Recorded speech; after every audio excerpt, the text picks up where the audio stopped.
Railway తాలూకా ప్రగతి కావచ్చు, నిర్ణయాల్లో ఎప్పుడు ఒకప్పుడు కలకత్తా తర్వాత భువనేశ్వర్ హెడ్ క్వార్టర్స్ గా ఉండేటువంటి జోనల్ కార్యాలయాలు, జోనల్ అప్రూవల్స్ కావచ్చు, ఇతరత్ర నియామకాలు కావచ్చు, దేనికైనా సరే వారిపైన ఆధారపడేటువంటి పరిస్థితి. అందుకని ఈ డిమాండ్ పూర్వం నుంచి ఉంది.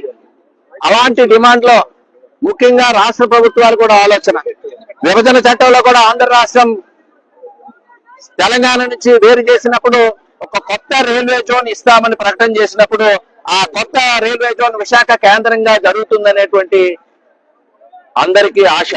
ఇటీవల అనేక నిర్ణయాలు ఇక్కడే, జీఎం కార్యాలయం ఇక్కడ ఉంది, ముఖ్యమంత్రి గారు రైల్వే మంత్రి గారు ఇక్కడికి వచ్చారు. అనేక చిన్న చిన్న నిర్ణయాలకు కూడా ఎప్పుడు కూడా అక్కడ మరి వెళ్ళి చేయాల్సినటువంటి పరిస్థితి ఉండేది. ఈ రోజు చాలా ఈజీగా ఈ రోజు ఏదైనా రైల్వేకి సంబంధించినటువంటి అంశాలు, ప్రజలకు సంబంధించిన అంశాలు నిర్ణయం కాబడుతున్నాయి. ఇది ఒకటే కాదు, ఈ రోజు ఆర్థిక రాజధానిగా ముఖ్యమంత్రి గారు ప్రకటన చేస్తూ ఉంటారు చంద్రబాబు నాయుడు గారు. దానికి తగ్గట్టుగానే ఈ రోజు రైల్వే జోన్ కార్యకలాపాలు మనకు జిఎస్టీ కానీ ఎస్సీ ఎస్టీ ఏదైతే స్టేట్ షేర్ ఉందో పెద్ద ఎత్తున పెరగబోతా ఉన్నాయి.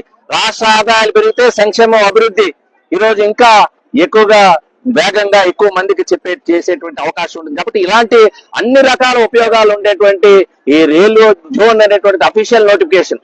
అందుకని ఈ రోజు భరత్ గారిని కూడా ఇక్కడ ప్రత్యేకంగా అభినందనలు తెలియజేయాలి.